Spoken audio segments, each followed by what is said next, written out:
Malema pushing his country towards chaos. Well, he joins me now on the line from Confrontation, South Africa. Welcome to Hard Talk. Thank you very much. Mr. Malema, South Africans are facing a very grave economic crisis. There's deep uncertainty in the country. Why are you adding to that uncertainty by calling for the removal of President Ramaphosa? It's the most logical thing that when a leader of a government doesn't perform well or the country is in a crisis, that leader should leave office and give others an opportunity who can come and do a much better work. Because I don't think that Mr. Ramaphosa has got a coherent plan as to how he's going to save South Africa. But that's not the way democracy works, Mr. Malema. Mr. Ramaphosa has a mandate given to him by the South African people. And indeed, if you look at the business community, if we're talking about the economy, it seems business leaders think that removing Ramaphosa would actually make South Africa's situation worse. No, democracy works like that. That's why our constitution provides for the resignation of the president or impeachment or motion of no confidence. So the democracy we are trying to define now, you can't find it in any of the definitions of democracy. You say he should be impeached. You seem to believe he's committed crimes, but there is absolutely no evidence so far. There was money which was stored at his house, not declared to Reserve Bank, to financial intelligence, to the banks, to SARS, South African Revenue Services. Nothing has happened. Ramaphosa went to look for people who stole from him from another country without having opened a case with the police and used the police facility to pursue those who stole from him. Managed to get some of them, went to torture them at his house. When I say there is no evidence, I don't know what you are talking about. Well, Mr. Ramaphosa is quite clear that the cash that was apparently found in his Pala farm was cash that he got from selling livestock, and he's absolutely denied all of the allegations that you've just aired. And the public protector, the ethics guardian in South Africa, is now investigating the case. So why don't you just back off a little bit and let due process happen? Politics don't work like that, where someone from London tells you to back off. There's no one from London who can tell us to back off. We do what we do, and we do it for the best of our people. Ramaphosa has brought the office of the president into disrepute. And we must be worried, we who love South Africa, that our office cannot be occupied by a person with so much accusations against him, including torturing of women. We shouldn't be only obsessed with money. There was a female there who was tortured, and the chief bodyguard of Ramaphosa has now come clean, confirming the allegations that were made against Ramaphosa as a person who was leading that investigation. All I can do is remind our audience that Mr. Ramaphosa denies all of these accusations. How credible are you? You've been running a vendetta against Ramaphosa for years. It's 6 or 7 years since you labeled him a murderer. But the truth is, Ramaphosa has won elections, he's the leader of the ANC, and you simply refuse to accept his authority. No, but you are also peddling a lie, because Ramaphosa never denied the allegations. He said he will answer at an appropriate forum. So you can't, to your audience, speak with authority that Ramaphosa denied any wrongdoing. The reason why he has been struggling to answer questions to the public protector is because he's got no answers to give.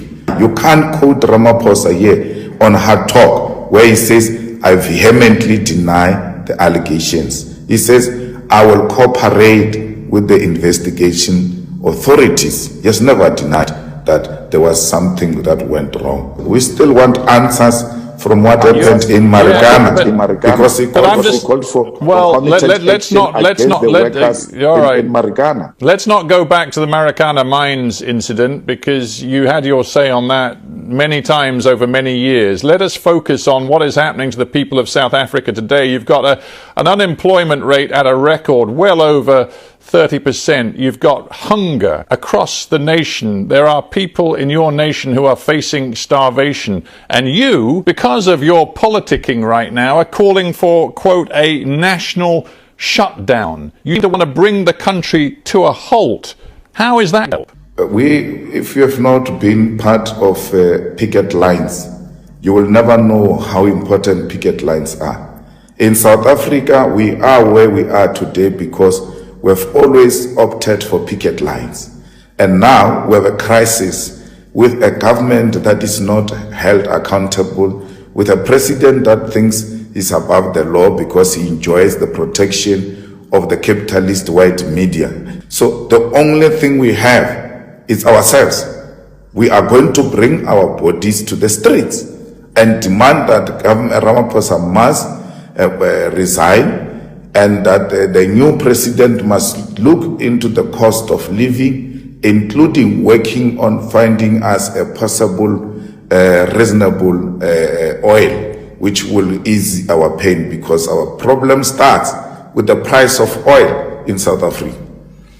What's going on here? Is it you trying to stir trouble in this country to a point where Ramaphosa can no longer govern, and perhaps Jacob Zuma can somehow be brought back into power? I remember last year you tweeted saying, "Mr. Zuma, I really need to meet you. Can I meet you for tea?" You went to his farmstead to meet him. Nobody knows what you talked about, but there are rumors in South Africa that Zuma is still plotting some sort of move against the current government. Are you involved in that? Zuma will never be president of South Africa again. He must enjoy his pension, and people must stop troubling him there in the villages. He's looking after cattle. There's going to be the EFF that is going to take over South Africa and run it for the better. So do not confuse us with internal factional battles of the ANC. What did you say to Zuma when you met him? No, I met President Zuma to persuade him to go to Zondo Commission, because I had an appreciation that if he doesn't go and ultimately he gets arrested, there's going to be a problem in South Africa. And I was reminding him that we grew up under you. You guys used to teach us that we ought to respect the Constitutional Court as a final arbiter. So today, you guys want to create an impression that if the Constitutional Court has spoken, there can still be others who speak above the Constitutional Court, which is wrong. So the Constitutional Court said we must go to the Zondo Commission. That's what we're talking about. What we know is that next month, Zuma's corruption trial, is due to resume. And there is an awful lot of tension across South Africa right now, because there is speculation that there are forces loyal to Mr. Zuma in some elements of South Africa's security forces who may be planning, how can one put it, actions against the government. A year ago, we saw violence across parts of your country where guns were looted and stolen.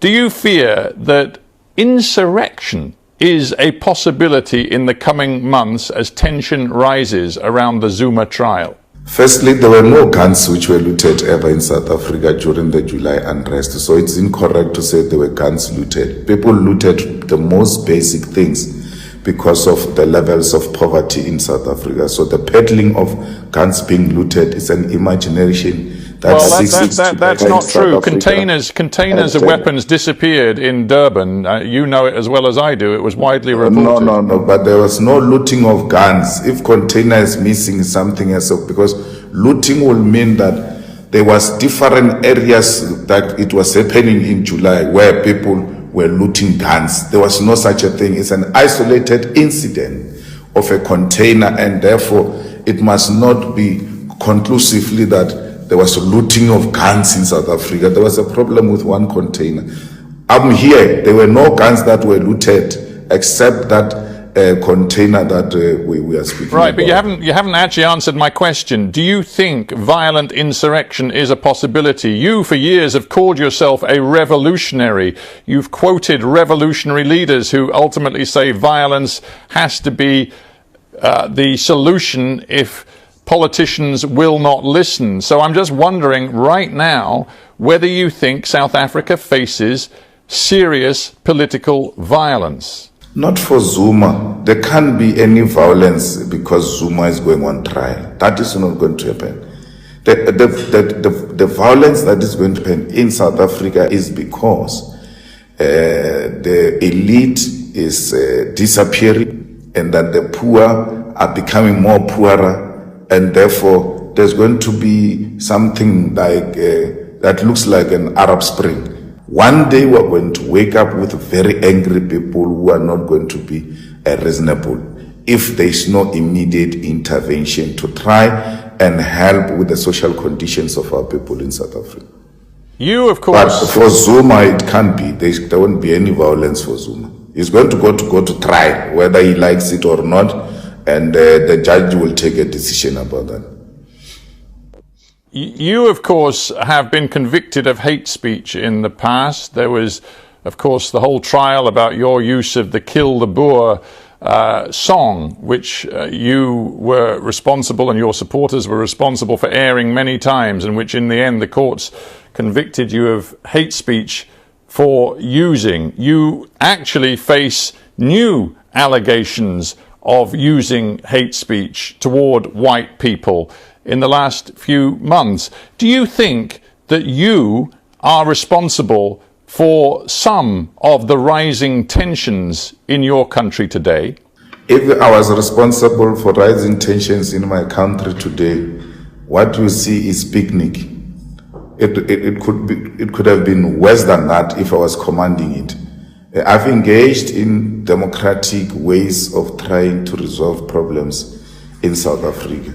And therefore, those who are scared of our ideas try and create an impression of very violent people. We are not. We are not responsible for any single violent activity that has happened in South Africa. You can't link us to anything. You can't link us to corruption. You can't link us to the abuse and violation of women in South Africa.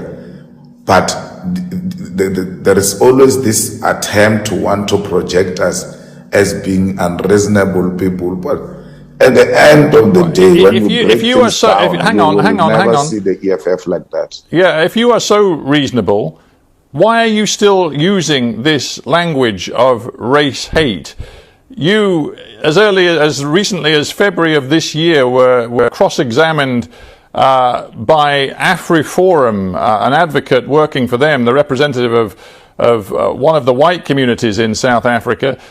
You were alleged to have suggested that the slaughter of white people might happen in the future. And you said this: I can't guarantee that I won't do it. I'm not ruling out that possibility.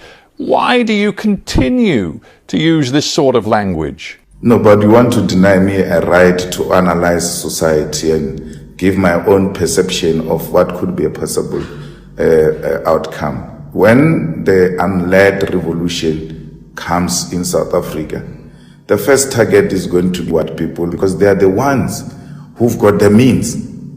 And the black elite, which has committed a class suicide, will also be pursued. But the biggest losers are going to be white people, who should by now come to the party and say, guys, how do we find solution to the problems confronting our people? Because the unled revolution is led by the fact that people say and arrive at a conclusion that we have nothing to lose but our chains of poverty. That's why they will do what they are doing.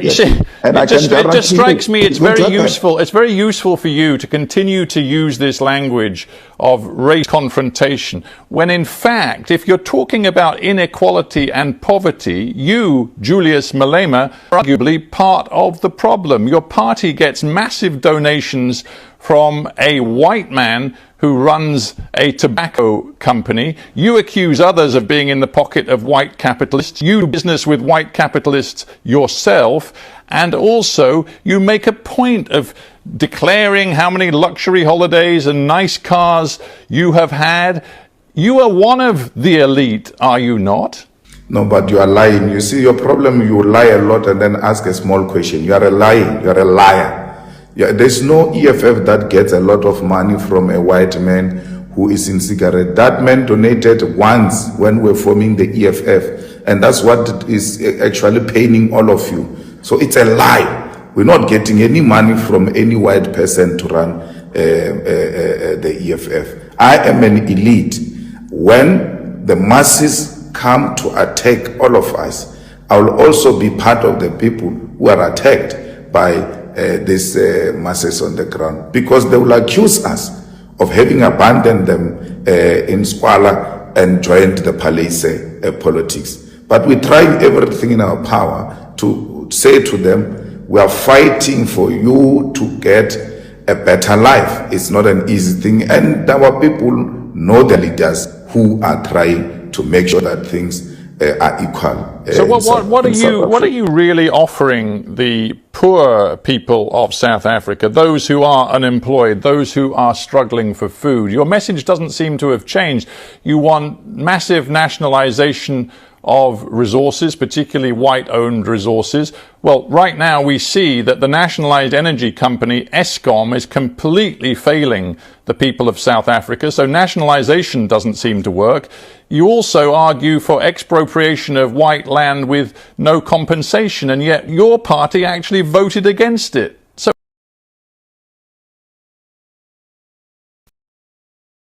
white people, I've never heard you speak about black people in a manner and the passion you are expressing yourself, as if there are only white people here and there are no black people who are actually at the receiving end of this crisis we are talking about. No, on the contrary, Mr. Malema, I'm asking you why black South Africans should believe that your nationalization program would actually deliver for them. White people, properties and all of that. Your obsession with them is exactly what distorts the message. Earlier on, you referred to AfriForum as an organization of white people. Call it for what it is. It's a racist organization. It's a racist white organization. So our proposal is very clear. Industrialization is going to create jobs. Nationalization of the mines is going to create jobs.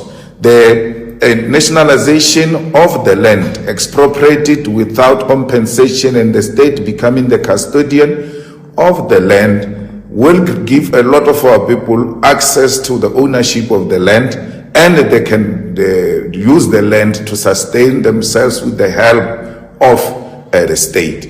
And that's what look at the state energy company, Mr. Malema. Look what that's delivering for the people of South Africa.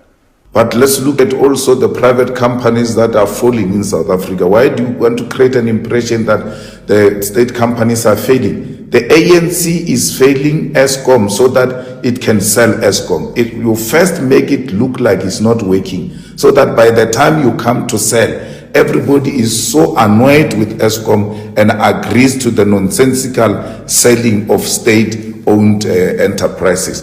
Recently we had aviation company closing down. It was not state-owned.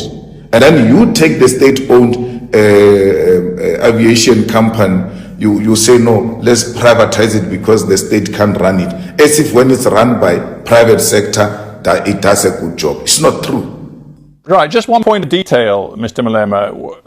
It is no doubt across the world that Vladimir Putin's invasion of Ukraine has led to a sharp spike in energy prices and in food prices, which badly affects the people of South Africa. I just wonder why, in that context, you and your party are so loudly pro-Putin. You have said we are with Russia. Your colleague Floyd Shivambu has said that the Russians do not target civilians or civilian infrastructure. They operate with a degree of respect and honor.